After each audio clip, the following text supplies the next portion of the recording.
আসসালামু আলাইকুম গাইস, তো কেমন আছেন সবাই? আল্লাহর রহমতে আমি ভালো আছি। তো welcome A to Z technology.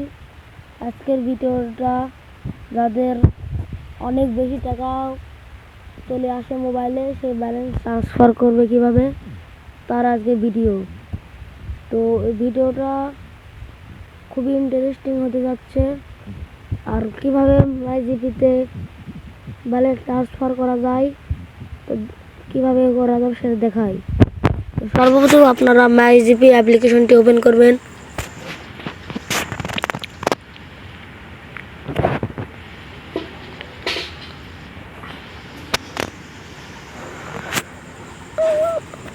Load নেওয়ার পরে আপনাকে ঢুকে নেবে।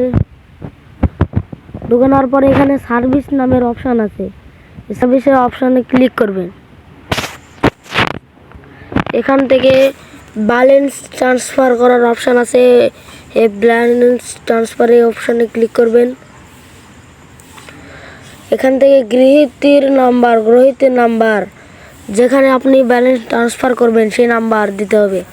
আর আপনি যদি নাম্বার একবার কন্ট্যাক্ট থেকে দিতে চান, তাহলে এই কন্ট্যাক্ট চিহ্নতে ক্লিক করে আপনি যে নাম্বার দিতে চান সেই নাম্বার দিয়ে দিবেন।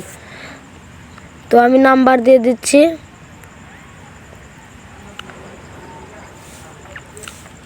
তো নাম্বার দেওয়ার পরে এখান থেকে আমি নাম্বার দিই আগে। নাম্বার দেওয়ার পরে এখানে ট্রান্সফারের পরিমাপ, তো ট্রান্সফারের পরিমাপ আপনারা দিয়ে দেবেন। এখানে লেখা আছে 10 থেকে 100 টাকা পর্যন্ত আপনি ট্রান্সফার করতে পারবেন। তো আমি 20 টাকা ট্রান্সফার করব।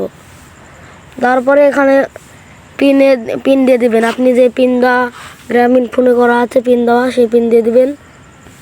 পিন দিয়ে দিই। এই যে এখন কীভাবে ব্যালেন্স ট্রান্সফার করবেন, এটাই মূল লক্ষণ। এখানে ট্রান্সফার অপশানে ক্লিক করলেই আপনার ব্যালেন্সটা সঙ্গে সঙ্গে ট্রান্সফার হয়ে যাবে। তো কেমন লাগলো আমাদের ভিডিওটা? আর এরকম ইন্টারেস্টিং ভিডিও পেতে লাইক, কমেন্ট, শেয়ার করবেন এবং সাবস্ক্রাইব করতে ভুলবেন না।